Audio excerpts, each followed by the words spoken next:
had my very first company about 25 years ago. I started was strictly helping the music industry, and I helped mom and pop stores all over the country with their marketing and advertising. And the trick was I got the record labels to pay for it.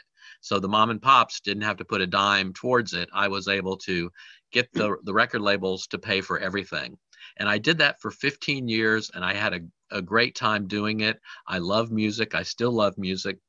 And that company did extremely well for probably 13 to 14 of those 15 years. And then a little business popped up that people said, it's nothing. It's a flash in the pan. Who cares about it? Who wants to buy one song? You know, we're here to sell albums and CDs and stuff. And iTunes was born. And iTunes decimated the mom and pop business. They just weren't prepared for it. And as they started going out of business, that meant I had less clients to work with the record labels. So the record labels started giving, in turn, more ad dollars to iTunes. It was a very vicious cycle. But I had some mom and pop stores that were still hanging in there. They were still doing extremely well. They had artists coming by their stores. They were selling out of their music when they got it in. They were doing extremely well. A couple were actually expanding and even opening up new stores. And I said, how are you guys doing this? So many stores are closing because of iTunes just running them out of business. And they said, we stay in touch with our customers. And I said, okay, how are you doing that? I mean, they come to you, they come to your store. Oh, no. We're sending out emails every single week telling people what's new and what we think about those new releases, because those people over the years had trusted them. They were like Amazon before Amazon, you know, existed. Someone would come in and they would buy a record and they'd say, oh, you like this? You're going to like this and this, which is what Amazon does, right? And that's how Amazon makes extra money. But that's what record stores, mom and pop record stores did. If you went to a chain store or something like that, you couldn't pay them enough money to do stuff like that. But mom and pops love the music they're selling, and that's what they would do. They would know their customer. I'll tell you another story. This is kind of totally unrelated to marketing, but it has something to do with what Mark was talking about, communication, getting to know your customer. I worked with a store in Denver, and there, someone came in, people came in all the time selling their used records. And this lady comes in and she's selling a large quantity, thousands of used albums. And the guy's flipping through it. And he's like looking at the collection. And he says, what is your name? And she gives him his name. And he goes, oh, are these your husband's records? He knew all those records he had sold that person over the years. She said, yes, he passed away. That's what getting to know your customer is all about. I just wanted to share that because I started thinking about it when Mark was talking, and I had no idea that that was even going to pop into my mind. But you really need to know your customers and get to know them. And that's kind of what I'm going to talk about today, is how you do that. And the way they were doing it was with email marketing and sending them not their playlist, but their upcoming new release list for each week. And most people don't know this about record stores, but record stores or the record industry releases about 150 new releases a week. Now, you're only interested in jazz, or you're only interested in a particular genre of music, and they might only have one or two releases that week. But there's tons of genres of releases. There's different formats that they come out on. And so these stores were doing a great job. And because they communicated and had that kind of two-way conversation with their customers, they stayed in business. And I said, I need to learn more about this business. And I started doing some ads and other things, online banner ads and stuff like that. And I was getting great results with it. But the industry itself, the music industry, was kind of dinosaurs. They weren't adapting fast enough for me to continue to make a living. So I shut down that end of my business. I opened the Social Glue almost 9 years ago because it's that same type of marketing. It's called opt-in marketing. You opt in for Facebook, you opt in for Twitter. You say that you're willing to receive those messages from those companies that are on Facebook and Twitter. LinkedIn, you opt in to be a member on LinkedIn. People don't think about it, but email marketing is the oldest form of opt-in marketing there is. When you get someone's email address, you should tell them, hey, I'm going to send you my newsletter each month. They're opting in to receive that. People have it on their website, receive our newsletter, and people click on it and receive their newsletter. So I'm going to go ahead and jump into my presentation here. And so this is a little bit about what we're going to be talking about today, and I'm going to try to relate it to that, having that conversation with your customer and really getting to know your customer and what they want. We're going to talk about branding today, and how that brand can do what I'm talking about. Because of COVID and things, and even what I was experiencing when I was changing from one form of marketing, helping the mom and pop record stores and the record labels sell product, over to now broadening my horizon as to what type of businesses I work with. And when I work with a business, that cookie cutter thing is totally true. I have to become that business. So I can't have a cookie cutter mentality to do that. I have to really become the individual, so that people don't know that that isn't them tweeting, that isn't them making a Facebook post. I'm doing all that for them. I'm even responding back in the majority of the cases because I know the answers, because I've been working with my clients for so long. So we want to first talk about setting up your brand for success. And we're going to talk about different things like logo creation, colors of the logos, and things like that. And then we're going to go on a little bit beyond that. We're going to talk about how to get found online, and then taking that and managing your brand awareness online. Because ever since COVID, people have had to find new ways to market and to get new customers.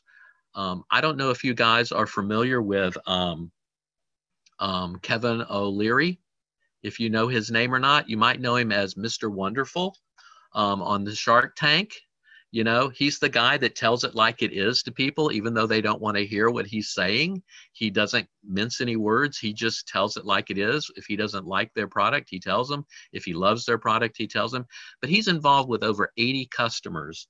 And those 80 customers, not customers, but retailers, are all over the country. And when COVID hit, he went from making great money to making zero money. And he said, oh my gosh, what am I going to do? All these stores were doing great. All these businesses that we had started and were in their infancy were doing phenomenal. And now they're bringing in nothing. And he found out, some of them were selling some products online, a product here or two that online. He didn't own the rights to that because they were selling it through an Amazon store. They weren't selling it through a store on their website because they were just selling a few items. Now he needed to sell everything. He didn't know how to tell people how to sell everything. He had to start looking at doing Facebook ads. He had to start looking at doing Google ads for 80 different stores. Well, within 2 months, they were up to about 80% of what they were doing prior to COVID, because they turned things around. They got active. And we're going to be talking about some of the things you can do as a business to get your information out there and to get noticed online and to continue doing business, even if, they say a second wave could be coming or whatever. Flu season's coming. Who knows what the next couple of months is going to bring. So I want you guys to be prepared and know that you have a plan to do this. And then getting into building relationships and driving relationships, we're gonna touch on that also. So let me just jump into this. I'm Ken Fainer. Austin said everything you need to know about me, so I'm not going to stay on this slide very long. But let's get into talking about the basics and setting up your brand.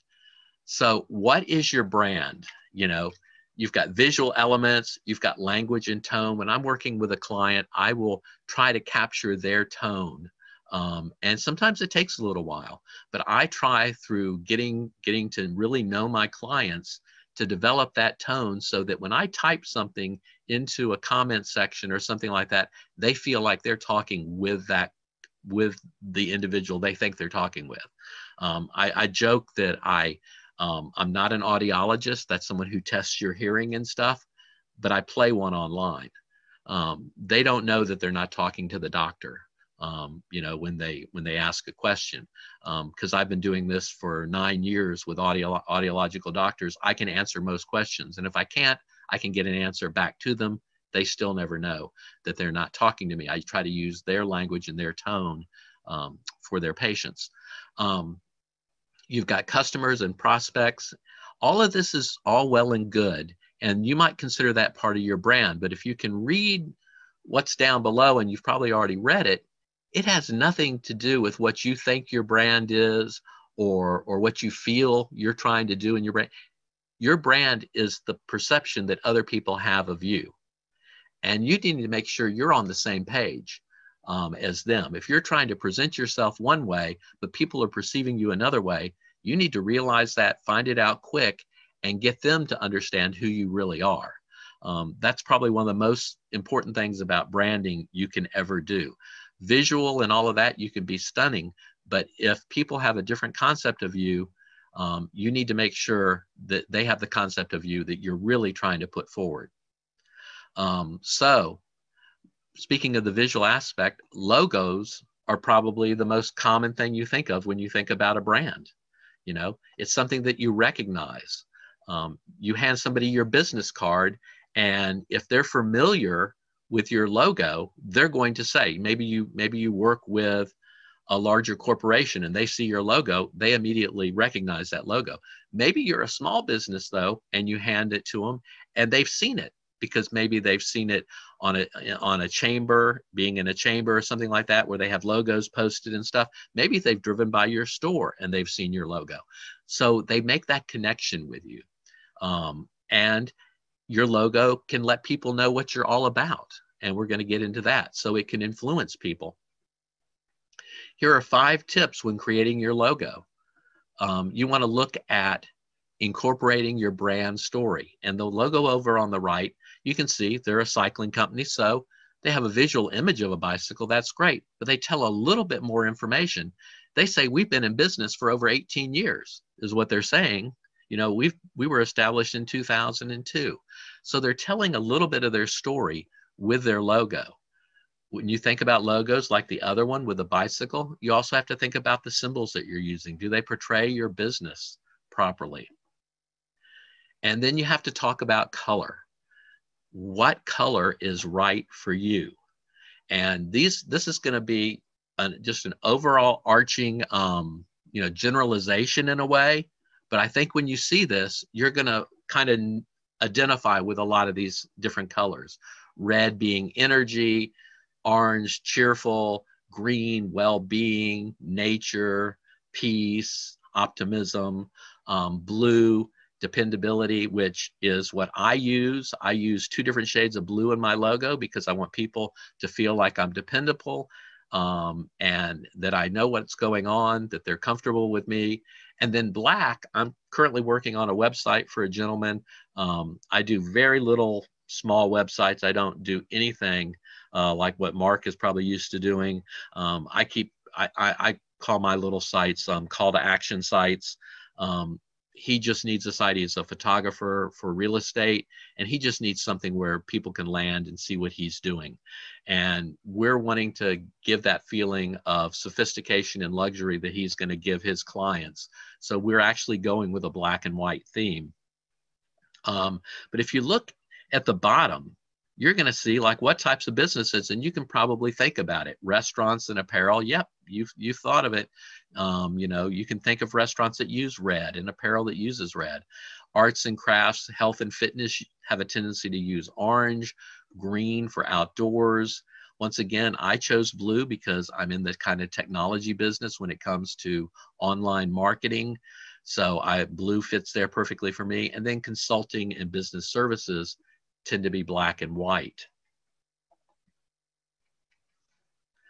So when you're designing your logos, something to think about is, you know, and is really, where is it going to be seen? If it's going to be in print, you can maybe use these serif fonts that you see here. They've got the little tails on the end of the letters, and that makes it a serif font.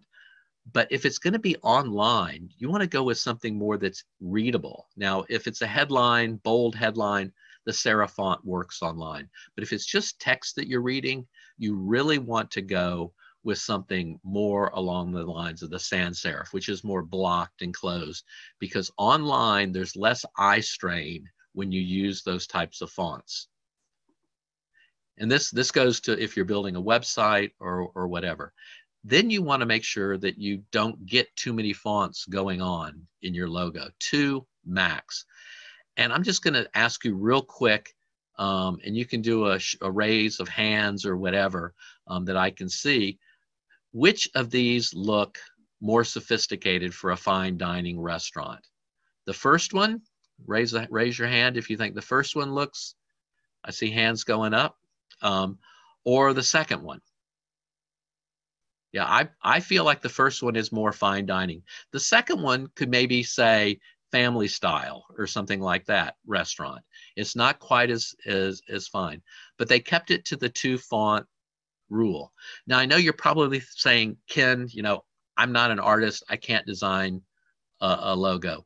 Well, I'm going to give you guys later on, I'm going to talk about this, but I'm going to just pre-mention it now, a link, and I actually already put it in the notes. It's for a 60-day trial on Constant Contact, because they have a logo designer on there, and you can go in there, you can add in your name, your tagline, and it's going to spit out 10 different logos for you almost automatically. And then you can go in and tweak them, you can change the shape, you can do whatever. It's very addictive to play with this thing. It's totally free. Go in there. It's under websites, but click on it and it'll help you get started playing with your logo. You might need to come up with a new tagline. Maybe your tagline is something, and now you want to say in person and online. You need to be thinking about that online business now and where it's going to come from. So let's jump in now to how to get found and manage your brand awareness. When I say get found, I'm talking about online. I'm going to try to get to where I see more people on my screen. How many of you guys are using Google My Business? Raise your hand if you're using Google My Business. I can't see everybody because some people are hidden. One more time. Anybody using Google My Business? All right, Mark, I know you would be, be using it. You need to be on Google My Business.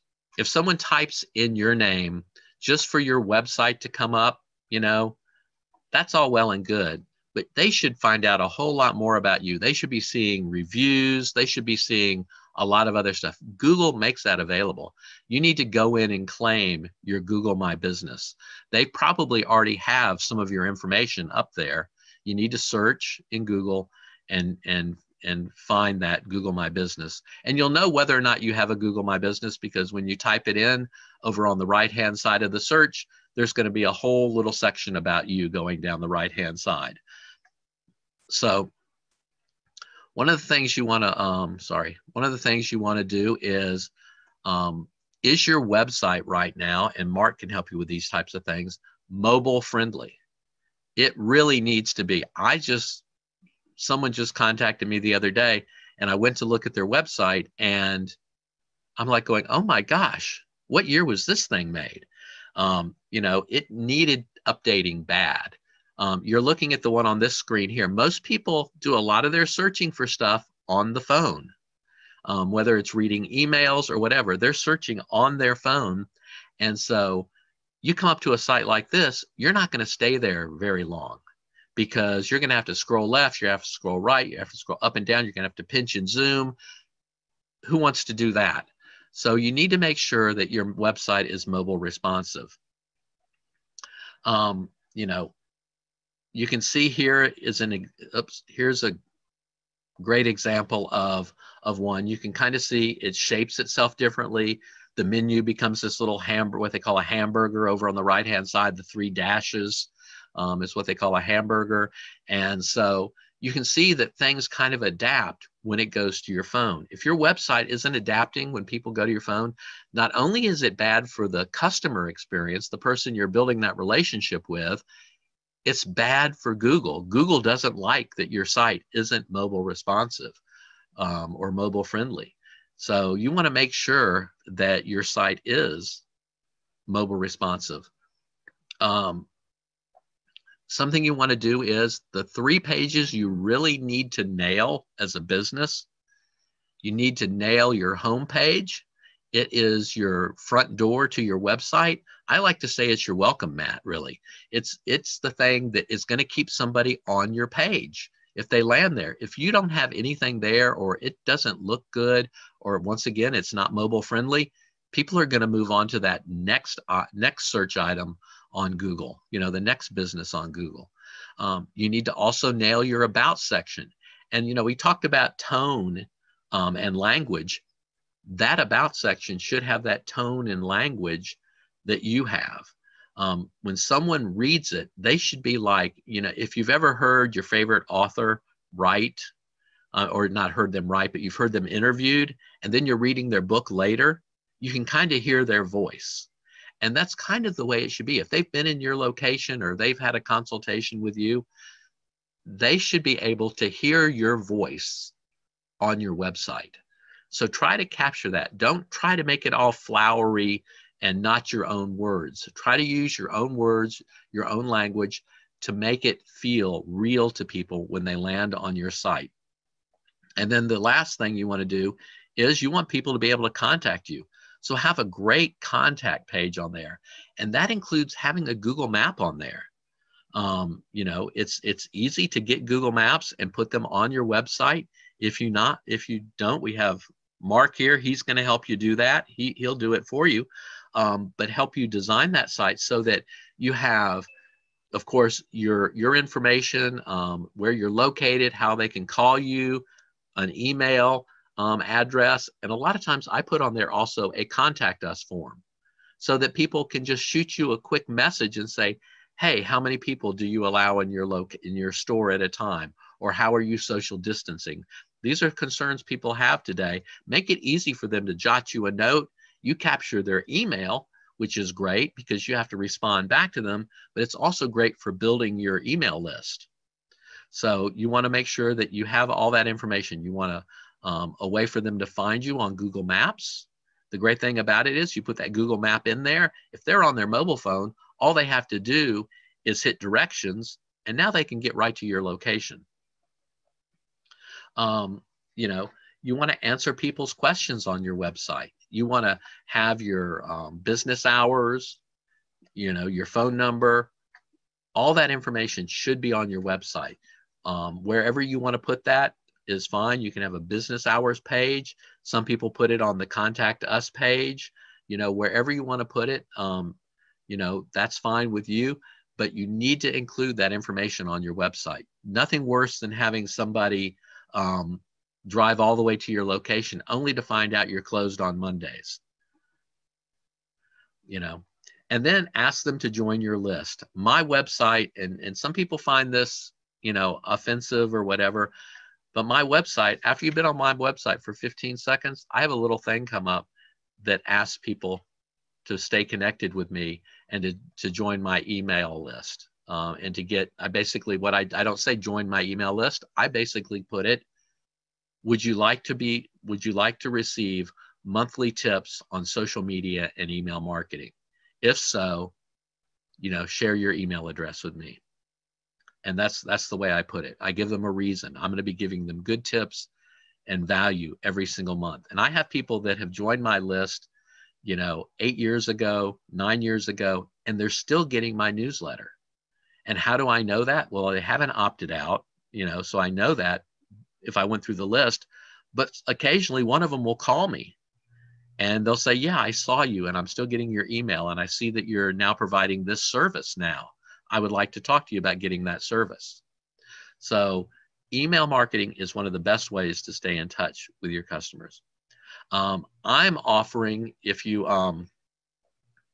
in the talk today, if you type 60, just, message me 60, I will send you a free 60-page guide. I will make sure you get that 60-page guide.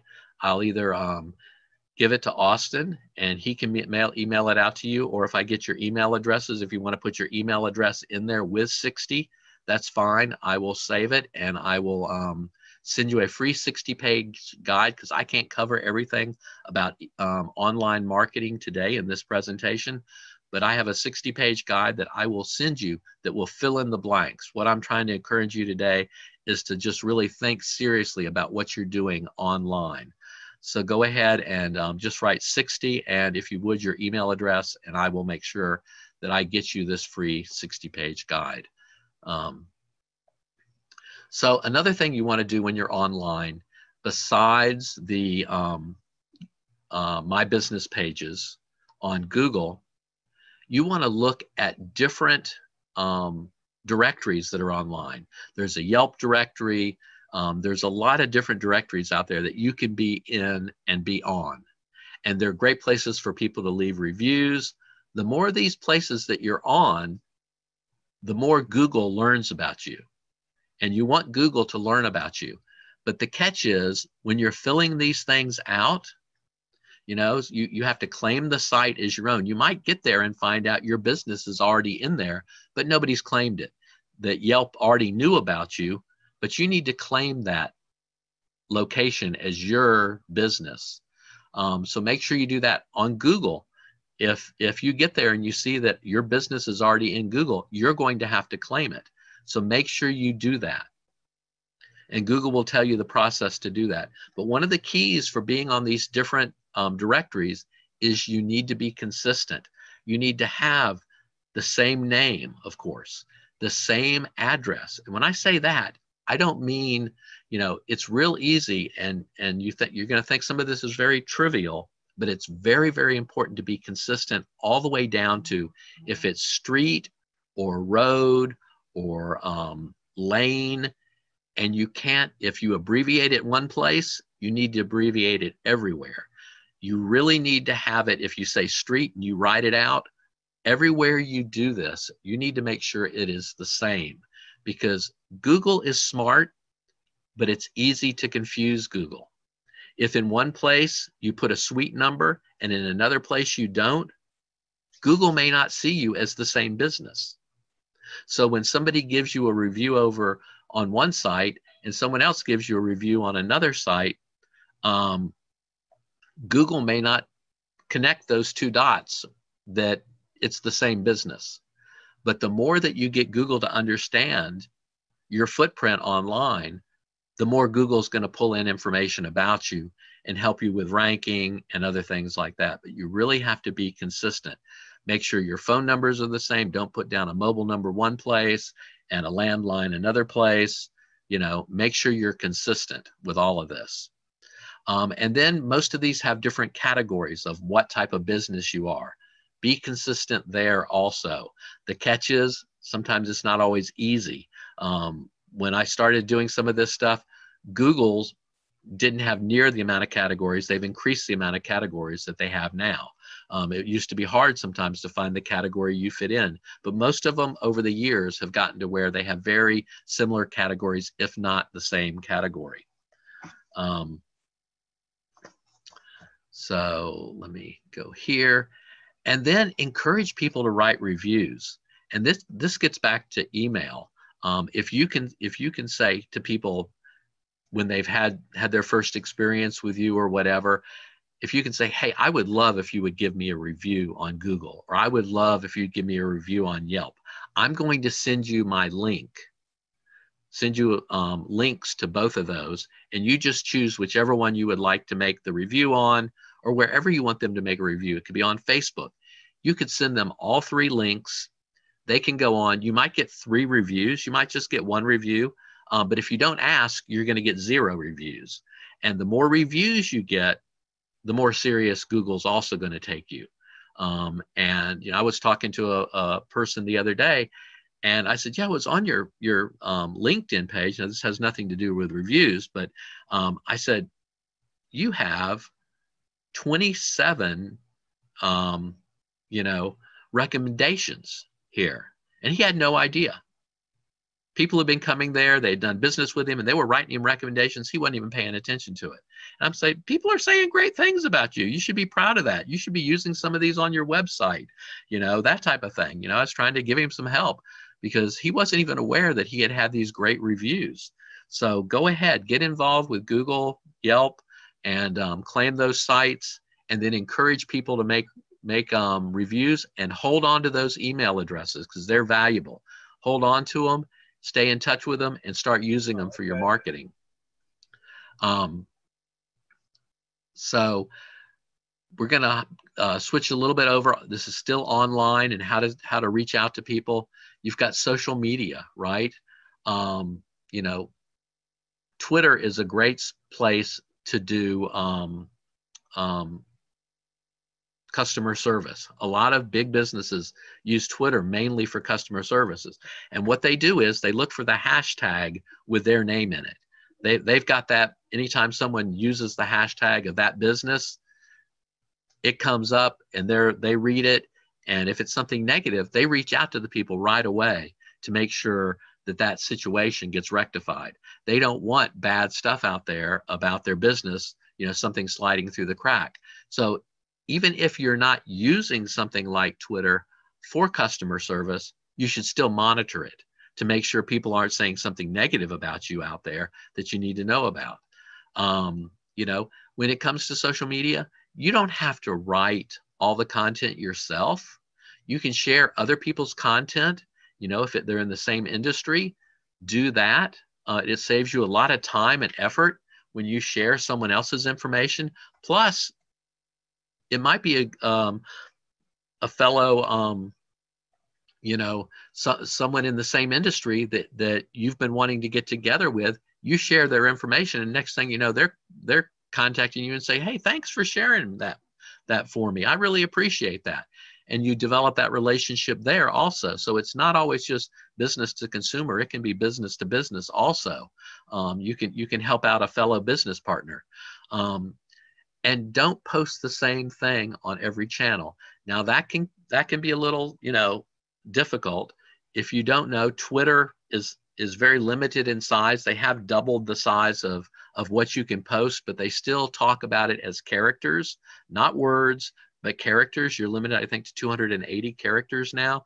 So it is doubled from the 140, but it's still, very, very small, very, very short statements. So Facebook, you can be a little bit wordier. LinkedIn, you can be even wordier. Instagram, you might want to be really witty and clever.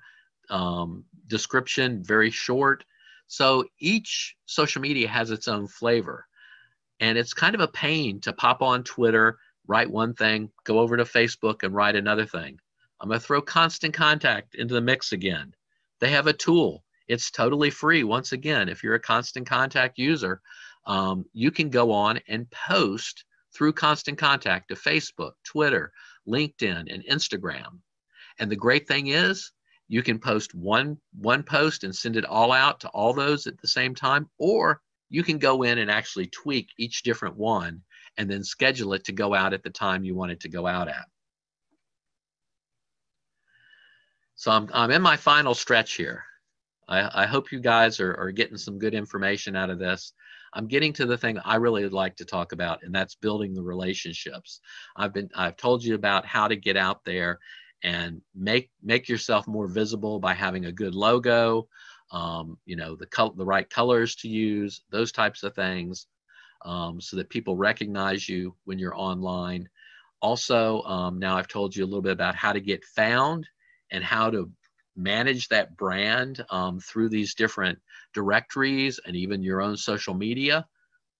Let's talk about really now starting to drive business and building those relationships with your customers now that people start to find you online. I've already talked about this a little bit, being mobile responsive, right? But you would be surprised, and you've probably, maybe in the past week, you got an email from a business and you had to pinch and zoom or whatever. It wasn't easy to read.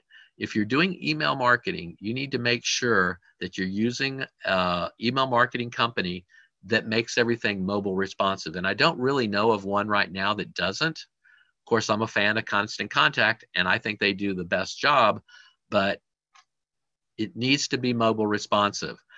You've worked hard on getting people to give you their email address to you. You've built your list, and now you send them something that they can't read on their phone. You could lose them.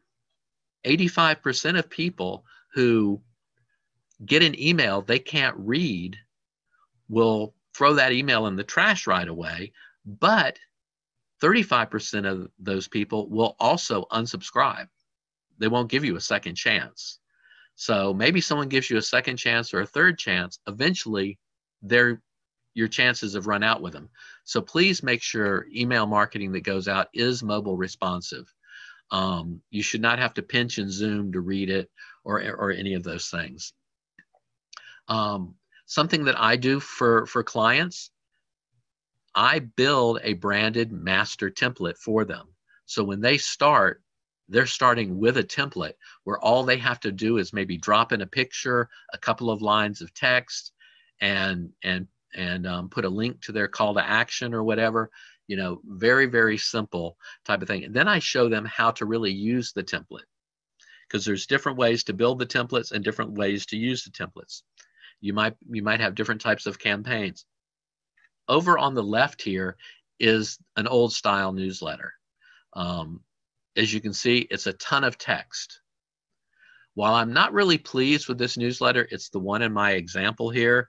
I'm not really pleased with the one on the right either. I think it could be a whole lot better, but it does meet some of the best practices. You shouldn't have more than 25 lines of text in your email marketing. And how do you get around that if you have 3 or 4 stories in there? My gosh, that could be 100 lines of text. Well, or even more, what you do is you put a couple of lines of text and a click to read more. Now, when you do that click to read more, what it does is it really cleans up your newsletter. All of a sudden, your newsletter becomes short, concise. People don't dread. How many people love to open a Chamber of Commerce newsletter? Have you ever looked at a Chamber of Commerce newsletter? You usually read what's happening in the next week.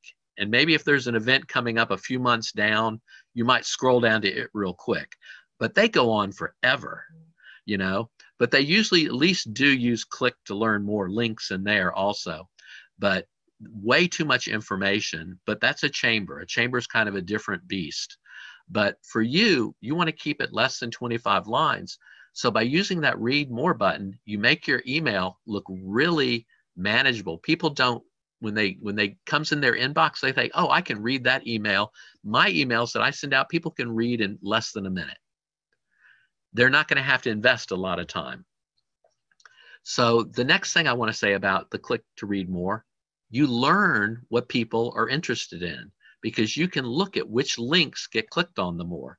So for example, say you're in the health field or something, and you are talking about spinal adjustments in one article, and you're talking about nutrition in another article, and the nutrition gets a whole lot more clicks than the spinal adjustments. Well, maybe next month your lead story should be on nutrition. People have told you that's what they're really interested in. So so you want to pay attention to that. You can send out both promo style emails and more news related emails or non-promo style emails. I suggest that if you are sending out a promo email, that you do it just once in a blue moon. You can add a small promo at the bottom of your email anyway. So that's fine. But the reason people open your email is not for the sale item. And I can tell you another story on that sometime. But a customer who was losing open rates because all they did was send out promos all the time. If you actually give them something of value, some great information like this, 4 tips to make your flowers last longer, they're going to appreciate that a lot more than a 10% off or a 15% off offer that you make every single month. They just know, hey, if I'm going to their store, I'll look up that old email and I'll pull it up and I'll print out that offer and I'll take it in. You know, that's what they're going to do. They're not going to open it. They're not going to read it because there's nothing in there for them. They're just going to, you know, only open it when they need it. But if you're always giving them good, valuable information in your email, then people are going to always open your email. So you'll see your open rates go up. And you want to be targeted. And I'm going to wrap this up in a second. I'll probably skip through a few slides because I want to get to a little Q&A. Stay targeted. For example, if you are a pet store and you've got dogs and cats and bird products, and you send an email out, and that email you include either an article or an offer on birds, dogs, and cats. And when people click on the bird, I doubt the cat people are clicking on the bird just because they want to see what's going on with that particular story. You now know that that's a bird person. When someone clicks on the dog, you now know that person is a dog person. And if someone clicks on the cat, you know that person's a cat person. Okay, I drove that home, hopefully. Well, the neat thing is Constant Contact gives you the ability to every single link put people into a segmentation. So you can have a dog folder, a cat folder, a bird folder. And now each person who clicked on that, they're now in this other list. So if you have a sale on dog products, instead of sending it to everybody on your list and ticking off the cat and bird people who are going like, I don't care about dogs. And why aren't you having a sale on bird products? You know, you can now send it just to the dog people. I hope this makes sense for you guys. So segmentation of your email list is great. Now, it's not something you can do right away. You kind of have to build that list, and then you have to start over time slowly segmenting it so that you can do these things. Constant Contact goes to a whole nother segmentation tool where you can segment it by offers. You can segment it by locations. You know, if you have 2 different businesses, one on one side of town, maybe you have a new location on another side of town, and the new location, you're really trying to build the business. So you want to run a sale there, but you're sending your newsletter out to everybody, but you don't want everybody to know about the sale at the other store because the other location's doing great. It doesn't need a sale to get people to come in. So you only want the people to know about the sale. So you tell Constant Contact when it's going out, only include the sale coupon in my newsletter when it's going to the people on this particular, on the east side of town or whatever. So if you have them segmented by location, then it'll send out the same newsletter to everybody, but it will only include the coupon to the people on the east side of town where the other location is. I hope that makes sense too. I'd love to get into it more, but we're kind of short on time. Last thing I want to touch on is digital advertising. I used to be able to tell people that you could be on Facebook for $1 a day and just grow your audience like crazy. I wish I could still say that, but I can't. But one of the trickiest things about doing digital advertising is learning the platform, learning the Facebook platform, learning the Google AdWords platform. I'm throwing Constant Contact at you one more time, my final time, I think, today here. But Constant Contact actually has a tool where right from Constant Contact, you can place your Google AdWords. You can also place Facebook ads and Facebook lead ads from Constant Contact. And they use wording when they're telling you what to do and what to fill in that makes sense. So it's not like, I don't know who words stuff for Google, but they don't think like I think. I sit there and I go, this is so ambiguous. I don't know what I'm doing. It gets really confusing after a while if you've ever tried doing some of the Google stuff. For example, you know, you can put in your own keywords and stuff like that into Constant Contact.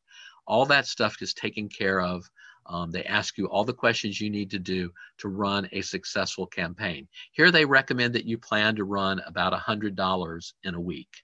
I used to say $30 for the month and you're good, but now it's more like $100 a week.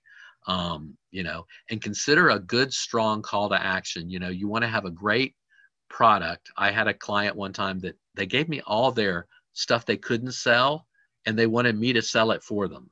And I'm going like, give me something sellable. The reason you have all this stuff left over is because nobody wanted to buy it in the first place. How is running a Google AdWord or running a Facebook campaign going to help with that? It's not.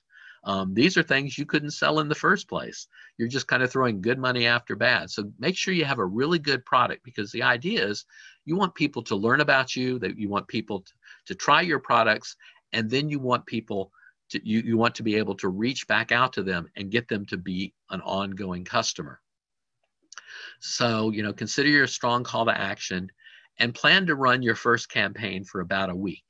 You want to spend anywhere from 10 on Facebook anyway, $10 to $15, you know, a day on Facebook, and probably spending that same amount, $10 to $15 a day on Google will work. Google will kind of either spread it out over the day, or it could be gone very, very quickly. It depends on your industry and what's going on. So Google can be a little bit trickier when it comes to that. But let's just look at this ad. This first ad here is what they call a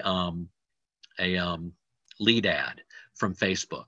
And so you're asking someone to sign up, and in order to get them to sign up, you're offering to send them something for 15% off. Send them a 15% off coupon or whatever it is. And that will be sent to them once they sign up through Facebook. And here's a regular Facebook ad where you can click and go right to their shopping cart on their website. And then here's an example of a Google AdWords ad. So let me just go over this real quick, and then I might have a minute or two left for questions, hopefully. You know, keep your logo simple, keep it clean, keep your text very simple. Make sure your website is mobile responsive. It's very, very key. Also, you want your social media to be most mobile responsive, your email marketing. Encourage reviews, and then when someone gives you a review, respond to them. Say thank you. Do that conversation back and forth. Keep your email consistent, simple and consistent. Like I said, I will help you with a master template. If anyone, you know, becomes one of my clients, I'm happy to do that. You know, I'm just going to zip through all this. This is everything that Constant Contact does. They used to only do email. Now they do all of this stuff. What I'm willing to offer you guys is a 60-day free trial. Like I said, the information is in the chat already, so go and get it and click. It's this long link, so don't you know, easier to click on it in the chat and get it and go and get a 60-day account. I will also spend 30 to 45 minutes with you on a Zoom call to help familiarize you with Constant Contact and all the things that you can do. And if you become a client, I will, of course, set up a free template for you and help you get all your data and everything uploaded. So that was a little overwhelming, I know, for 55 minutes or so here. And wow, I'm right at 55. Austin, do I have time for just one or two questions? Oh, sure, please. I want them to ask questions. I also want them to follow up with you after this 3-day event. Please ask questions. And Ken, feel free to pick a few names and call out people. Okay. We exhausted Maxine yesterday, so you can. I was going to say, you know, Maxine's, that was the name I was going to jump at right there. I never know if these other hidden people are really there. Let's try Ray and ask Ray if he has any questions and if he's really there. Ken, you have Jeff and Donna have had their hands raised as well. Oh, I'm sorry. Jeff and Donna. Jeff, you want to go ahead? And then I'll go to Donna real quick. You're on mute. Yep, got it. I guess I never took my raised hand down from one of the questions you asked people to raise their hand on. But so But I will say I love that that segmentation piece that I guess Constant Contact makes available. It'd be so nice to know who's going into what areas, what their interests are. Yeah. So Anytime you put a link on Constant Contact, if you want to use it for segmentation or put them in another bucket, it just helps you to learn more about that individual.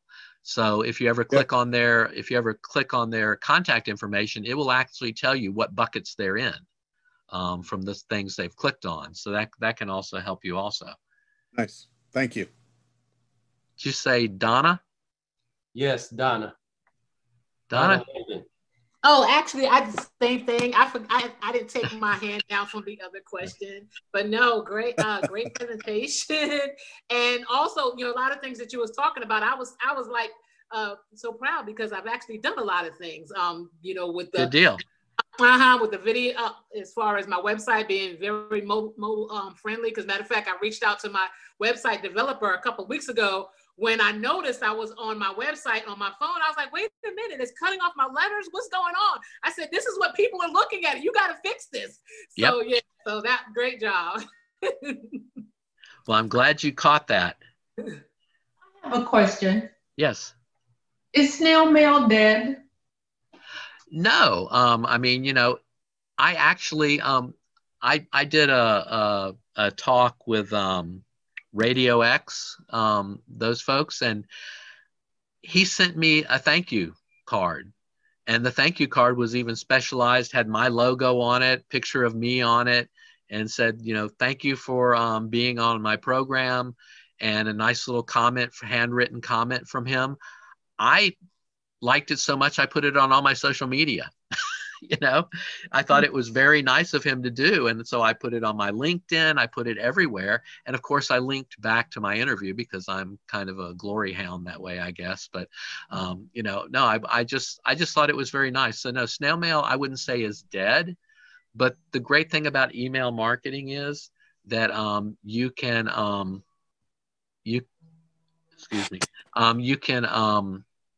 can see what people are doing. You can see what they're clicking on. You can see who's opening it. It gives you a lot of information. Once you send a piece of email, a regular snail mail out, you really don't know anything until the phone rings. So, you can even set up your email, depending upon what package you go with. You could have it say, if someone clicks on this, I want to send them more information about that particular product. So a day later, they could get another email from you with more information. So you can trigger it to do more things that will hopefully work them down that funnel to where they actually purchase or ask for your services. Mm-hmm. So I'm a one-woman operation, and I find myself getting very anxious when I hear you talk, all the social media, and I know how all that works. I could spend my entire day managing Twitter and Instagram and Facebook and all that. How would you recommend prioritizing, particularly for a new business? At some point I will be expanding. Yeah. But I would say first, know where the bulk of your customers are. Learn that. And when you're talking to them, ask them, what social media are you on? And find out from them and start there. Don't jump into everything at once, because once again, you will overwhelm yourself, like you were just saying. And you want to start small and build. But then once you get that under control, there's, like I was saying earlier, there's nothing to say that you can't use a tool like a Constant Contact or a Hootsuite or something and post in one, make that same post in several areas. It just requires learning a new tool, but the tools should help you. And the other thing is, remember, you don't have to write everything yourself. Keep a list and bookmarks of articles that are perfect for your industry, and then share those. So much easier to share a link and write a little quick comment about it than to think of everything. Also, just one final thing, and people have found this helpful. If you go to my website, which is thesocialglue.com, you go to my website, there is a 30-day challenge there. And for 30 days, you will get suggestions for posts you can make on your social media. Out of those 30 days worth of posts, there'll probably be anywhere from 5 to 10 posts that you really enjoyed making. You can then set up a little calendar with those 5 to 10 posts and schedule them out. So over 2 weeks, you use those 5 or 10 different styles of posts and then rinse and repeat. Just start over again on that third week, making those same style posts again. If you have it written on your calendar, you'll do it. Mm-hmm. So create a calendar. Thank you. Well, I appreciate this, Austin. This is great.